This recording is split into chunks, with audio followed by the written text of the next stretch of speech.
정확한 거죠. 네. 자, 다음 달 1일 이재명 대통령과 문재인 대통령이 청와대에서 오찬을 함께 합니다. 늦었지만 다행이다. 뭐 제가 어제 취재해 보니까 뭐 이렇게 얘기하는 분들도 있고 또 일각에서는 여태 뭐 하다가 이제 모시는 거냐 이런 비판, 그리고 또 문재인 대통령 왜 만나냐 밥 먹지 마라 이런 비판도 존재합니다. 정 변호사님 어떻게 보세요? 저는 앞에 늦었지만 빼고 다행이다. 네. 그렇게 늦지도 그렇게 빠르지도 않다고 저는 네. 생각해요. 전직 대통령을 만나는 이게 워낙 이제 정치적 상징성이 있기 때문에 네. 여기 한데 이 전해를 보면 전직 대통령과 만나서 오찬을 한다는 것 자체가 사실 그렇게 흔한 일이 아니에요. 그렇게 흔한 일이 아니기 때문에 지금 만나시는 거를 이걸 가지고 뭐 늦었지만이라는 형용사를 붙일 필요는 없다. 하지만 다행이다라고 이야기를 하는 거는 사람들이 그거에 대해서 동의를 하거나 하지 않고 코어 지지층이 어느 정도 흔들렸던 건 사실이고, 그리고 소위 말하는 문조털레의 현상이라 해가지고 일종의 약간 좀 기존의 민주당 지지율 내부에서 좀 그런 오해라고 해야 될까요? 저는 오해이길 바라요.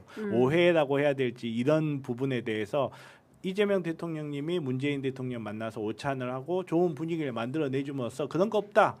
우리 이재명 정부에서는 과거 우리 민주당의 레거시를 홀대하지 않고 거기에 대해서 우리는 존중하고 함께 나갈 것이다라는 메시지를 내주는 것은 저는 굉장히 바람직하다고 생각합니다. 무슨 얘기하면 좋겠어요 그 자리에서? 어떤 얘기 나올까요?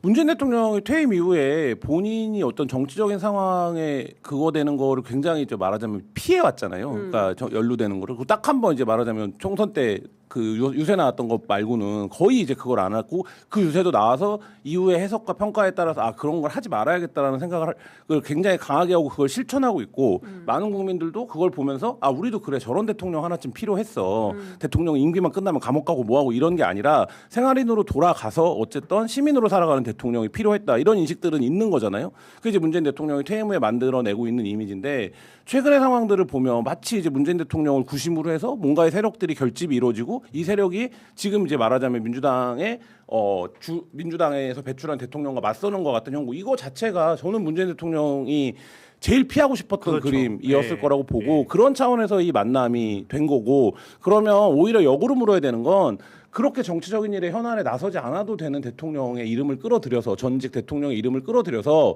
자기 정치를 하고 있는 것, 사람들이 문제인 거죠. 문재인 대통령 그거 안 하겠다고 한 거잖아요. 근데 이제 이런 거고 만남이 늦었냐 짧았냐 이거는 저는 뭐 의미 없고, 모든 만남은 이유가 있을 때 만나는 거죠. 그렇죠. 이유 없이 만날 수는 그럼요. 없는 거예요. 그러니까 뭐 그거는 알려지지 않겠죠. 이유 없이 만나면. 그러니까 이유가 있는 거고, 저는 문재인 대통령이 나서서 지금 상황에 대한 민주당의 어쨌든 가장 원로인 거잖아요. 그러니까 민주당이 배출했던 중요한 정치적 자산이기도 하고, 그러니까 이 지금 상황에 대해서 진정되는 얘기를 메시지로 내놓지 않을까라는 생각이 들어요. 이 만남의 이유가 그거일 테니까. 그렇다라고 하면 지금 말하자면 강하게 드라이브를 걸고 있는 쪽에서 얘기하는 여러 요소들이 지금 와해되거나 형해되고 있는 상황이거든요. 그럼 이 갈등의 본질은 뭐냐?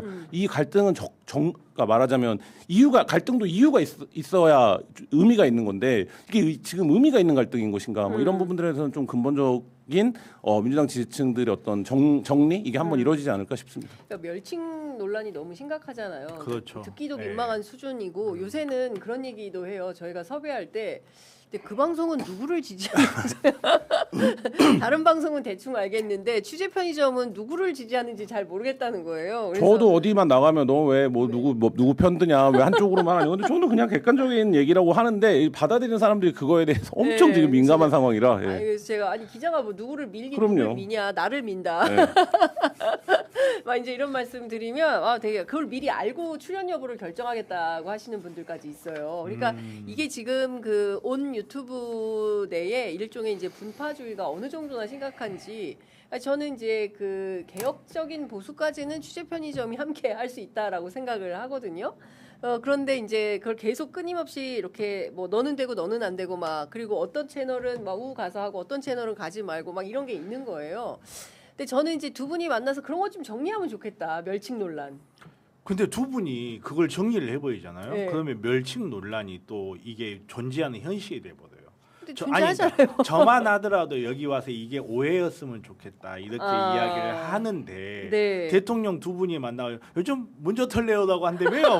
막 하면서 막 예를 들어서 문재인 대통령 아니, 그 그래요. 얘기를 그럴 순 없지. 그러니까. 예, 예. 그러니까 이거를 정리를 사실 그 두 분이 만난다는 것 자체가 그걸 정리를 한다는 거죠. 그렇죠. 예, 저는 이제 가장 문제가 되는 게 이재명을 지지해서 들어오는 사람들이 민주당을 지지하지 않는 현상. 저는 그게 또 오히려 문제라고 저는 그걸 중요하게 생각을 하거든요. 그러다 보면 민주당의 레거시를 무시하고 이재명을 중심으로 뭉쳐야 된다 이럴 수가 있어요. 그러니까 뭐 그냥 하나의 사례일 뿐인데 예를 들어서 박근혜를 막 지지하던 사람이 있어요. 그 사람이 문재인에 대해서 좋은 이야기를 했을 리가 없고 뭐 중간에 윤석열 찍었을 거고 그 사람들이 이제 윤석열의 내란의 발을 보면서 내가 이대로 가면 안 되겠다 생각해서 이재명을 지지하는데 그렇다고 해서 이 사람의 마음이 나는 예전부터 문재인을 좋아했어 이렇게 갈 수는 없거든요. 네. 나 예전에 문재인 싫어했거든. 그때 욕 엄청 했는데 그때 나를 부정하고 아니야 문재인 좋은 사람 이럴 수는 없어.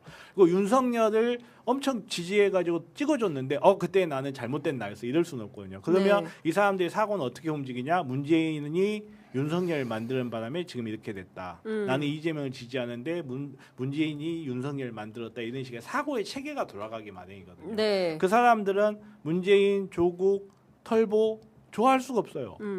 그런 사고의 흐름 같은 게 저는 문제호 털레의 현상으로 나타난 게 아닌가. 그러면 이거를 현 정치인데 어떻게 수습을 해야 될 것인가. 이런 부분에서 사실 이재명 대통령께서 이야기를 하신 게 1주년 기자회견에서 이야기하신 게 그러지 마라. 뭐 너 들어올 놈이 너 나가골 놈 뭐 뒤통수 칠 놈 이런 식으로 싸우지 마라. 이렇게 이야기를 하셨다면 저는 또 한편으로는 좀 이런 이야기도 해야 된다.